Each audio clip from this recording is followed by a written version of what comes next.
بسم اللہ الرحمن الرحیم۔ جس شخص نے عید کے دن 300 مرتبہ یہ تسبیح پڑھی اور اس کا ثواب مسلمان مردوں کی روحوں کو بخش دیا تو ہر مسلمان کی قبر میں 1000 انوار داخل ہوں گے، اور جب پڑھنے والا خود مرے گا تو اللہ تعالیٰ اس کی قبر میں بھی 1000 نور داخل فرمائیں گے۔ ہمیں ہمیشہ ان موقعوں پر خاص طور پہ اپنے مرحومین کو یاد رکھنا چاہیے جو ہم بھول جاتے ہیں۔ ہمیں یاد رکھنا چاہیے، وہ ہمارے انتظار میں ہوتے ہیں۔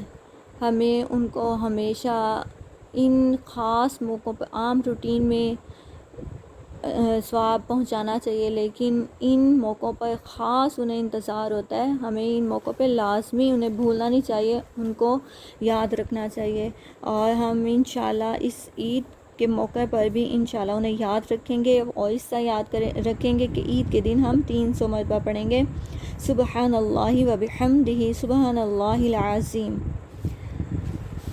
اور اس کے بعد ہم عید کی نماز اس طریقے سے پڑھیں گے کہ 2 رکعت نماز نفل پڑھیں گے، اور ہر رکعت میں سورۃ فاتحہ کے بعد 1 مرتبہ سورۃ معون پڑھیں گے اور 3 مرتبہ سورۃ اخلاص پڑھیں گے۔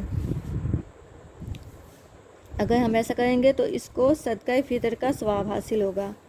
پھر بعد نماز ظہر اسی تاریخ کو ہم 8 رکعت نفل نماز پڑھیں گے، اور وہ 8 رکعت 2 دکائے کے پڑھیں گے۔ ہر رکعت میں سورۃ فاتحہ کے بعد سورۃ اخلاص 25 مرتبہ پڑھیں گے، اور جب سلام کے بعد 70 مرتبہ درود پاک اور 70 مرتبہ استغفار کریں گے۔ درود پاک یہ ہوگا: اللہم صلی علی سیدنا محمد النبی الامی وعلی آلہ واصحابہ وبارک وسلم، اور استغفار کی یہ تسبیح ہوگی: استغفر اللہ الذی لا الہ الا هو الحی القیوم واتوب الیہ۔ تو باری تعالیٰ اس نفل نماز کی برکت سے جب ہم یہ عمل کریں گے تو ہماری 70 حاجتیں پوری اللہ تعالیٰ کرے گا اور رحمت کے دروازے کھول دے گا۔ اور ماہ شوال کی 2 تاریخ سے ہی ہمیں روزے رکھنے چاہیے، اس کی بہت بڑی فضیلت ہے۔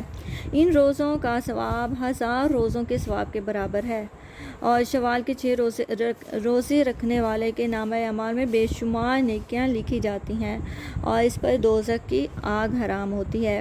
تو میری دعا ہے اللہ پاک ہم سب کو عبادت کرنے کی توفیق عطا فرمائے، اور اللہ پاک ہماری تمام حاجتیں پوری کرے، ہماری جھولیاں بھر دے۔ میری طرف سے تمام پیاری بہنوں کو، تمام اہل اسلام کو عید کی بہت بہت مبارک ہو۔ جزاک اللہ۔